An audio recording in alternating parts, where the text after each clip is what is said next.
Hello, listeners, and welcome to another episode of the No Nay Never podcast. I'm your host, Natalie Bromley, and this week we are looking back at a fantastic 2-0 win away at Stoke City. That's 2 games back-to-back where the Clarets have scored more than 1 goal. It's the goals are flooding in, Clarets. What can we say? We're a goal-scoring machine. I'm joined this week by regular panellists Robbie Kopak and Tom Whittaker, both of whom were at the Bet365 stadium on Saturday to see that fantastic victory. And we're going to be analysing just what this means for the Clarets as they push towards automatic promotion. So, without further ado, let's go.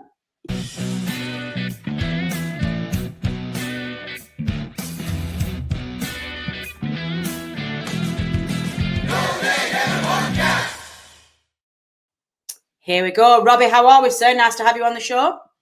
I'm good. I'm in a good mood because we won, so that always helps. You know, those Sunday blues aren't as quite strong. So when you go into work Monday, you know, on the back of 3 points, you're always in a good mood. Yeah, strong start of the week. Tom, how are you, sir? Yeah, living the dream. Thank you, Natalie. Love it, love it. Now, listeners, before we get going this week, a little bit of a reminder, please, before we get talking about the Clarets, please do stop right now and press those subscription buttons, please. If you're watching on YouTube, click subscribe, leave us a comment in the comment section. We do appreciate your support. And if you're listening to this, maybe for the first time, downloaded through your usual podcast provider, do please give us a follow. It does help us build a channel, and you'll never miss an episode. There you go. I have contractually ticked off what Matt told me to do in terms of getting numbers. So where are we this week? Well, Tom, 2 games on the bounce where the Clarets have scored 2 goals. What on earth is going on? Yeah, brilliant. And 2 games where we didn't score a goal and then immediately sit on that goal for the rest of the game, sort of thing. That was probably the only frustrating thing about the Bristol City games, that we went so deep so early.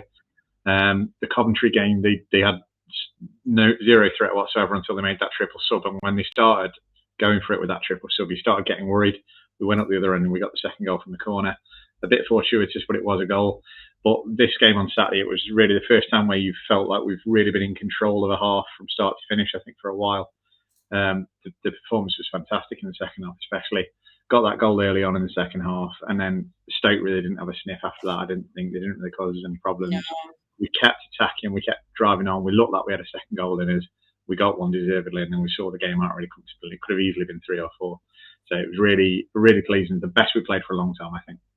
Oh, high praise indeed. Yeah, it definitely feels, Robbie, that we've known all season that defensively we're very solid, but we've been a little bit critical of the slightly pedestrian nature of the game and the lack of quality up front. But we might not be as slick in terms of bagging our chances that we would like to be, or that we have been in previous seasons, but we are definitely creating more chances now.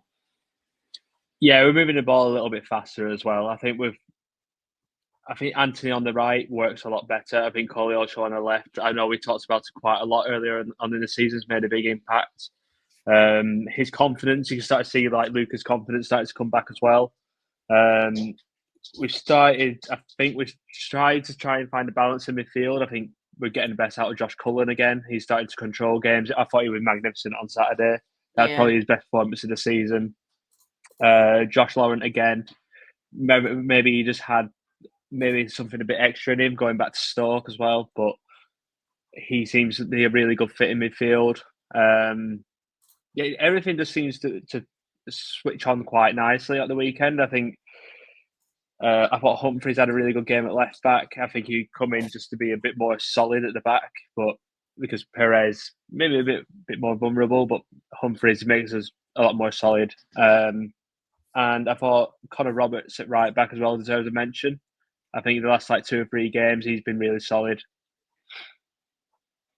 Yeah, well, I think let's stick on that for a couple of things, because there were a couple of personnel changes. Obviously, some personnel changes have been enforced on us because of injury, but obviously the impact of Jay, which we'll come on to in a minute. But sticking with you first, Robbie, because you've already mentioned it, I much prefer Humphreys at left back than I do Perez. I think Perez's quality just hasn't been there for the past few games. But I wonder whether, I guess the argument for me becomes how much of a sacrifice we make in terms of chances. One of the things that Scott Parker's sides don't do is overlap. You know, you get your fullbacks go to a certain point and they pass it and the midfielders take over. There's no interchangeability and it just doesn't, it's not as slick as maybe some other more modern progressive sides are. And Humphries is very defensive. At least Perez gets forward. So I guess from my perspective, if you're not going to use overlapping fullbacks anyway, then it kind of doesn't really matter that Perez goes forward more or is maybe a bit more of attacking play. And if you have got Luca on the left, then to me, Humphries is a much more solid option. Yeah, I think it'll depend on the opposition we play. Obviously, Parker's talked about that before, that we will set up depending on the opposition. And, you know, Josh Brownhill said it after Luton, that we'll set up differently game by game. And I think that's the one position which Parker does change frequently is Perez and Humphries. He does rotate them a lot. Parker said it post-match, but their shape caught us out a little bit. He were expecting to go 4 at the back. And he ended up going with a 3. And I think if he knew they were probably going to be a 3, he probably would play Perez. But in the end, he had to make a few tweaks at half-time and stuff like that. But yeah, I thought Humphries he just seems to come in and just settle in quite nicely. I don't think you're never going to get a 10 out of 10 out of him, but he's just solid. Depending on who the opposition like wide man is, will depend on who starts at left back. Like, it wouldn't surprise me on Friday night against Middlesbrough that Humphries will start again against Middlesbrough. Obviously, they're scoring goals for fun, so I would expect Humphries to come in again and then play Perez against Derby.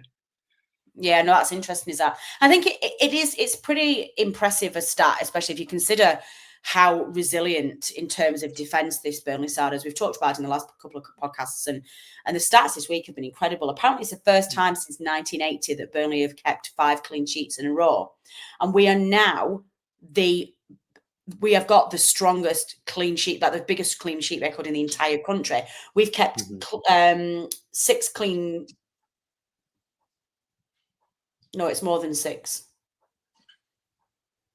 12 and 18, I think it is, isn't it? Yeah. Sorry about listeners, I got myself caught up in everything. I was like, I've written the wrong stats next to the wrong figures, which does not make that Statman Day's going to be ringing me and saying, "Oh, what are you talking about?" But yeah, so we are the strongest defensively now in the entire country, and that's pretty impressive considering that the Championship, Tom, is a league where goals are scored. You score a lot of goals in this division. Yeah, I think it got lost a bit at the start of the season how many clean sheets we were keeping, because it was coming in games where it wasn't the primary focus. You know, Oxford away, Preston at home, QPR at home. You're not exactly coming out of those games thinking, "Oh, I'm really pleased we've got a clean sheet there." You're more thinking about the lack of goals. But now that we're starting to win games and we're starting to have a bit of a 2-goal cushion there, that you can really focus on it a little bit more, I think, and it is an incredibly impressive record that we've got. I think it does help that a lot of teams in this division are coming to us and happy to settle for a point. They're not, a lot of teams, especially at the turf, they're not banging down the door.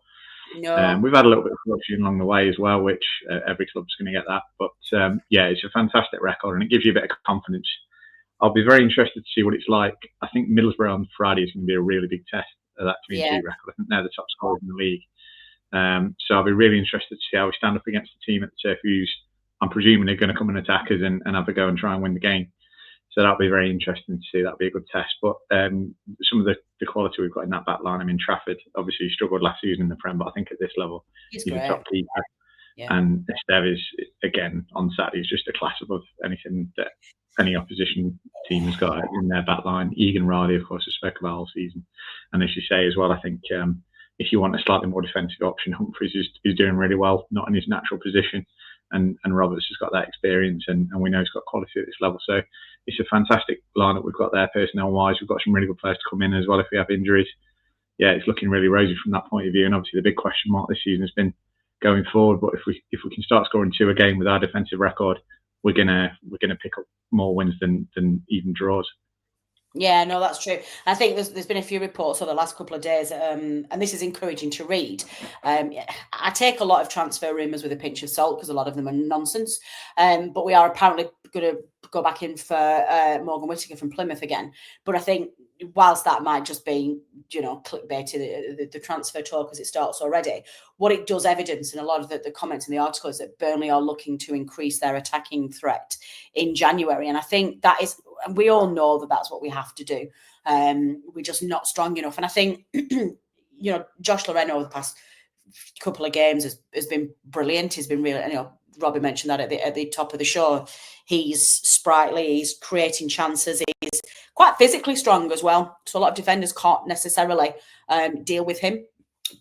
But he does have a tendency just to miss that final ball, or just he's missed a few chances that you would maybe expect him to bury. So yeah, we definitely need to reinforce that. But while we're on the subject of strikers, Robbie, what impact has Jay had? Obviously, we've had some forced changes here with bringing Jay into the side with some injuries. We can't seem to get Fleming and Foster fit together as a number 9 and a number 10, which we've got to presume is what Parker's intention was to play them two as a number 9 and a number 10 as the first choice. But what impact has Jay had since he's come in this last couple of games? He's just a focal point, isn't he? I think he's just added a lot of experience, a lot of know-how. I think his hold-up play is really good. He's had to adapt his game over the last couple of years. We're sort of saying he's been past it, but I think we've sort of been judging him on, last season in the Premier League and stuff like that, where we were a bit of a mess. But coming back down to this level, he's always going to add experience. So you always sort of want him in and around the place. And to be fair, yeah, he's come in and just done a really good job. I don't think he's, again, a bit like what I said with Humphrey, he's never going to come in and do a 10 out of 10 performance, but he's just going to help the ball stick. And I think that's just helped us be a bit more sustainable in terms of compressing and keeping the opposition penned in. Just added that physical edge to us. Like I said, focal point, put balls into the box, and even though it's from close range, in the right place at the right time, just tap it in on Saturday. Yeah. One of the other big improvements that we've had this season, Tom, and Scott Parker's talked about it again in his press this week, in his post-match presser, is the dressing room solidarity. We've seen twice now this week, we've seen players go nuts over Egan Riley's goal at home on Tuesday night, and James Trafford literally ran the entire length of the pitch to celebrate Brownhill's penalty. And Parker's talked about a group of players that are very much playing for each other, which is a stark contrast, we now feel and we now believe, for Vincent Kompany's slightly more toxic dressing room last season. Are you seeing that, and is that sufficient enough to bring improvements on the pitch, or is that almost like because we've seen results from teams that don't have that dressing room cohesion? I just found it quite an interesting point that Parker made, that he believed that the success of this side at the moment is down to the togetherness. I think I've always thought it must be more than that, and I don't know how you feel about that being touted as a huge benefit, and to what extent it is. I think the things kind of feed into each other, don't they? I think it's a lot easier to have a good feeling in the dressing room, a good coherent dressing room, if you're winning games, playing good football.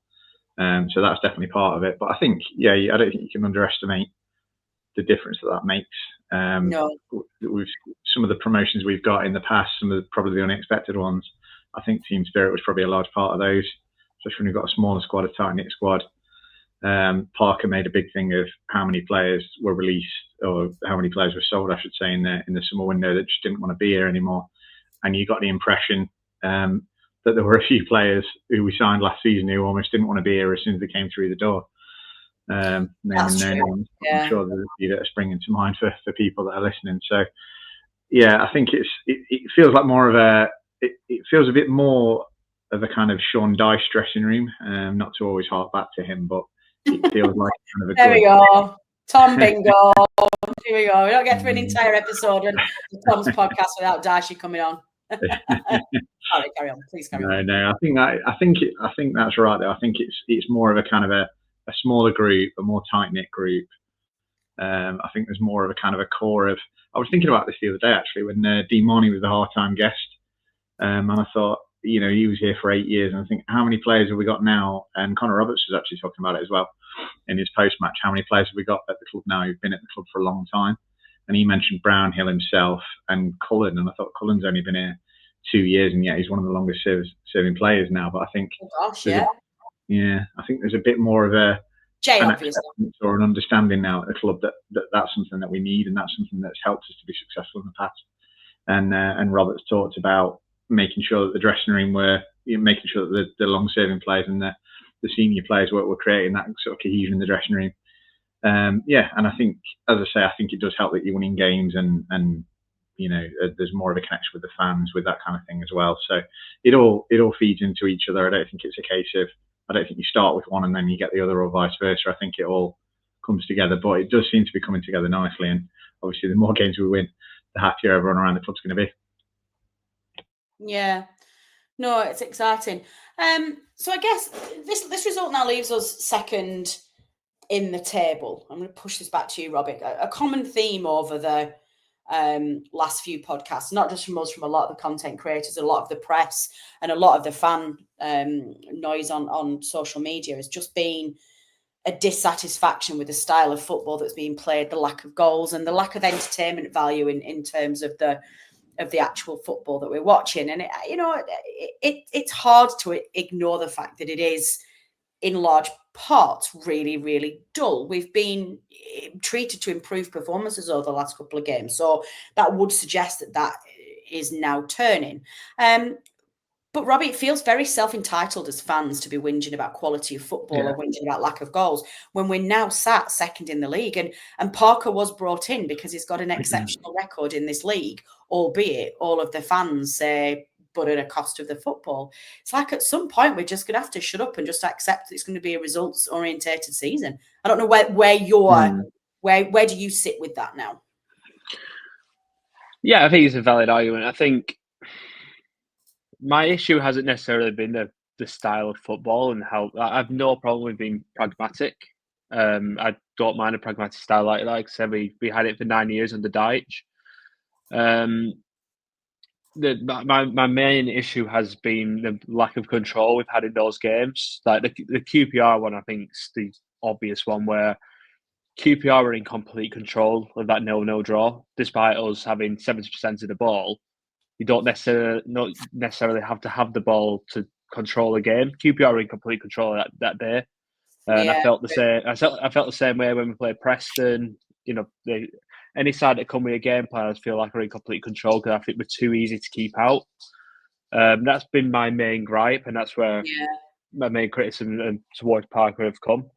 I still want to see a little bit more against those sort of lesser sides who will come in, who will sit in a low block. Obviously, Coventry was a bit of an improvement in that, so I hope that's stepping in that right direction. I think the improved performances are on the back of sides. They're at home, so they have to attack us. So like Bristol City and Stoke. I thought Stoke were actually quite good in the first half against us. I thought we were just solid. Last spell in the first half, they were excellent. Yeah, they were really good, Stoke. But I felt second half we just tweaked a couple of things and we just compressed them and we ended up dominating the game and just controlling it from there on in. But like I said, I think it'll be interesting on Friday against Middlesbrough. Like as Tom said, scoring most goals in the league. Not defensively sound under Carrick. They do score goals and they do concede goals. So it'll be interesting to see how we set up and how the fans respond to it. Because I imagine Parker will probably sit off and let Middlesbrough sort of have a lot of the ball and see how we deal with that. Yeah, that's a really interesting point. I'm genuinely looking forward to seeing how we set up with Middlesbrough. I mean, Middlesbrough are being touted as a dark horse for this season and that things are actually coming together under them. I know what you mean about, and I'm the same. I just want Parker to release the handbrake a little bit. It just feels like he's always a little bit nervous, but then, you don't necessarily need to be at the moment. You just need to be in control. You need to get there. I like the narrative about us dictating games. And I think you're right. I felt like too many times this season at home we've had. Is that a beer you're necking? It's 0%. It's allowed. Oh, okay. I was going to say, listeners, for those of you listening on our podcast, I'll prove that is a 0%. You can see it. Robbie just took a break and was just blatantly on our show swigging beer. So that was great. But it's 0 alcohol, so excellent work, sir. Excellent work. I've lost my train of thought now because I got distracted by alcohol. That probably says more about me than it does for you. What were I talking about? Yes, handbrake. So you're right. The games at home have been dictated to us and we've been reactive and not proactive. And I think that for me is the biggest difference between the Vincent Kompany side of 2 years ago and this side, in that we played the game on our terms and let everybody else catch up to us, and Parker doesn't do that. So I guess from your perspective then, Tom, where does Parker take us from here? Do you think he's just trying to get us to January within touching distance, or at least maybe even top of the league by then, who knows, and try and bring in reinforcements? What I'm nervous about is knowing what we know about Scott Parker and that handbrake that he has been displaying. Is this style going to change at all if we get these players in, if we get strikers in, or is this how it's going to be? To be honest, last time I was on, it was just after the Swansea game. It was all a bit doom and gloom, and I was saying then I didn't really think we were going to change, and I think we probably have in the last 3 games. I mean, it's more of the same, but we're doing the same thing better, I think it's fair to say.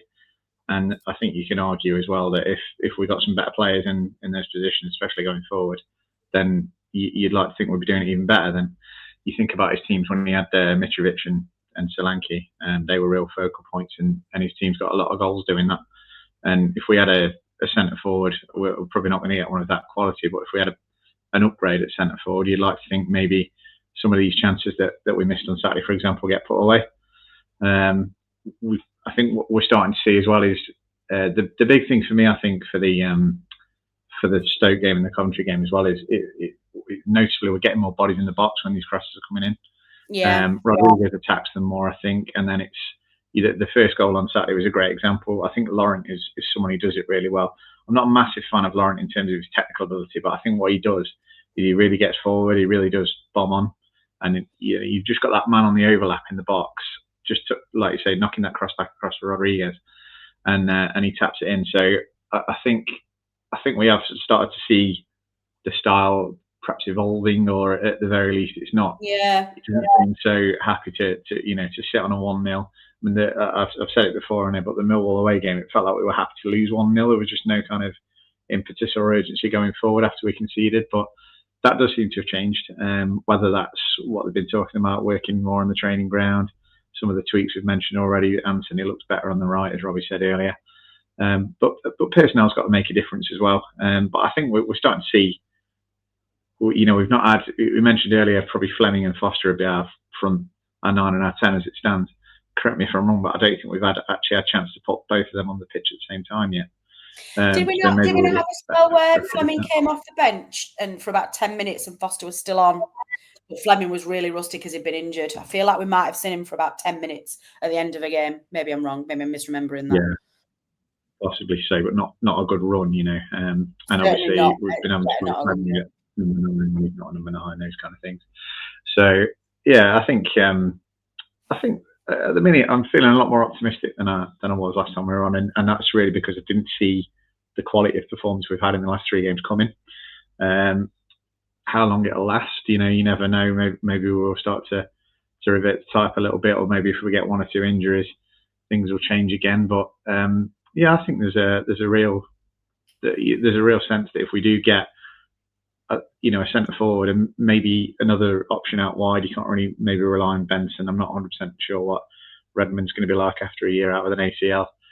I don't really trust Aaron Ramsey, but so perhaps another attacking midfielder as well as a centre forward. But I think there's a feeling that if we get those kind of improvements, we're going to look a good team in the second half of the season, and we've already had a really good platform, for the first half. So yeah, I'm feeling quite optimistic at the minute. Tom, welcome back. It's been a long time since we had an upbeat Tom on the podcast. We had the VK years, which were destroying you soul bit by bit every single week, and this is lovely. This is really, really lovely. And also as well, given that the team has been, we've had a difficult season in terms of getting us all upbeat, this is lovely to hear. Just talking about that attacking threat, Robbie, what do you make of Sarmiento? I'm on the fence with this gentleman. I prefer him in the 10. He shows a few flashes of quality, but then maybe is a little bit guilty of overplaying at times. But I think that those type of players, I just think you've got to take the rough with the smooth sometimes. I think there'll be moments where he'll probably win us a game, and it's sort of justified in like playing him. Yeah, I'm not. I think he's fine. Like, without trying to sound like, as all due respect, I'm certainly not offended by him in terms of like the amount of crap we had to deal with last season. At least, like, if Sarmiento loses possession in the middle of the pitch, he'll sprint back and try and win it back. Yes. With like compared to like a That's Zeki the things I Amdouni, who like would about him. Yeah. the number of times Zeki Amdouni would do a nice little flick, slip to his arse, and then just sort of, take his time getting back up. Sarmiento will actually get up and sprint back and win the ball back. And yeah, I think, to be fair, it's probably another variable in terms of the improved performances, having that slightly more attacking player in that 10 instead of having like a Hannibal or a Brownhill or something like that. Just gives a little bit of more of the unknown rather than just a controlled sort of pedestrian football, which we've usually seen. So, yeah, I think he's improving game on game. I think once he gets fitter as well, because I don't think he did have good. He had a really good preseason actually at Brighton, didn't he? But he sort of come in late. So, but yeah, that 10 is improving, and I think he's definitely made a difference for us. Excellent. I agree. I completely agree. Breaking news, Clarets, as we are letting Robbie rant away then about Sarmiento. Burnley have drawn Reading away in the Cup. Coming to you, roving reporter Tom Claret. How do you feel about that glamour tie? Yeah, if you see me keep diverting my attention, excuse me away, that's why. Some good draws. Liverpool versus Accrington, Tamworth v Spurs, and we get bloody Reading away. I can remember going to Reading away in the Cup good 10 or 15 years ago now, and it got postponed just as we arrived, so that's quite irritating. Yeah, I went to that as well. Yeah, very annoying. So, a winnable game. It's winnable, yeah. That's the best thing you can say about it, isn't it? It's not a great ground to visit, really. We've been there pretty recently, but at least it's winnable. I mean, they struggled with bloody Harbour Town in the last round, so I don't think they're taking it particularly seriously. So you'd like to think, give a few of the other lads a run out. Oh, Harrogate have just drawn Leeds. That's a cracking draw for Harrogate. That's a brilliant tie. That's a brilliant tie. Absolute cracker. What a belter. To be fair, ours is rubbish, but there've been some great draws, so fair play. But yes, hopefully we'll win. Let some of the fringe players have a run out and get a better draw in the next round. It's an interesting question, isn't it, Robbie? Because are we in that group, particularly if we are in the automatic place at the moment? It's a bit tighter than the top that we wanted it to be, but should we be pushing for a decent cup run in the league or the FA Cup this season? Or do we have to do what championship sides now do when they're chasing promotion and dump themselves out of it? We had a good run on with Vincent Kompany, didn't we? I think we got to the quarterfinals when we lost. We drew City, wasn't it? Yeah. Yeah. So yeah, we had a nice little run there. We had to sort of, Kompany made a lot of changes, just like I'd expect Scott Parker to do.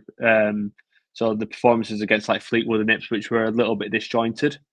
So I expect that to be the same again when we play Reading. And like Tom said, I imagine a lot of the fringe players will probably come in and they'll probably be used to get minutes in legs. Like Nathan Redmond, Ekdal will probably come in. It might be a bit too early for Aaron Ramsey, I imagine, but that's sort of squad I expect to see. Yeah, no, it's an interesting one. Newcastle Bromley and Man City Salford. This is probably one of the best third round draws. Oh my god! Right, I've ever seen. I love cups anyway. I love the FA Cup. I still love the FA Cup, but I'm going to be watching so many of these rounds on this one. Right, I don't think there's anything else we need to cover from the Stoke game. We've had 2 games this week, 6 points, 4 goals, 2 more clean sheets. Team's been tweaked. We are feeling a bit more confident than we did. Tom, anything that you want to add to that before we wrap up? And what are you expecting from Middlesbrough? Let's do that. No, I think, like you said, it's been a really positive week. It's restored a bit more faith going forward. And I think Middlesbrough is going to be a really big test. I think they'll be the best team we've played so far at the turf this season for sure. I think it'll be interesting to see how we approach the game, because I think Middlesbrough are going to come and try and win it. And I'm really interested to see what we're like at home against the team who comes and tries to get 3 points at the turf instead of just 1. Because I don't think we've played one of them yet this season. It's going to be a cracking game live on the box. I don't know. I think I can see it being a draw, to be honest. But you know, they lost at home to Rovers, didn't they? So if they can't beat them, then surely we've got a good chance. Yeah, I feel like we've been maybe performing a little bit stronger away from home than we have at home. So given the strength of Middlesbrough, I think I probably would be happy with a point. I don't think we should be pushing to win, but I think a point would be a great result. Robbie, anything else you want to add? And how do you see Middlesbrough going? What's your assessment there? It's going to be an interesting. I can't quite work it out. I don't think it'll be a 0-0 finally. No. I don't think it'll be a 0-0 this time around. I think we'll edge it. I think we'll just win the game 2-1. But I think it'll be a nervy game. I think it's going to be a game where certainly like the last 10 minutes where Middlesbrough are going to like really throw the kitchen sink, and I think we're going to have to really dig deep to get all 3 points. Okay, sounds good. Well, listeners, you know the drill by now. Please let us know what your thoughts are ahead of that game at Middlesbrough. And how are you feeling at the moment? Are you feeling more positive? Are you feeling more connected to this side? How are you feeling about Scott Parker?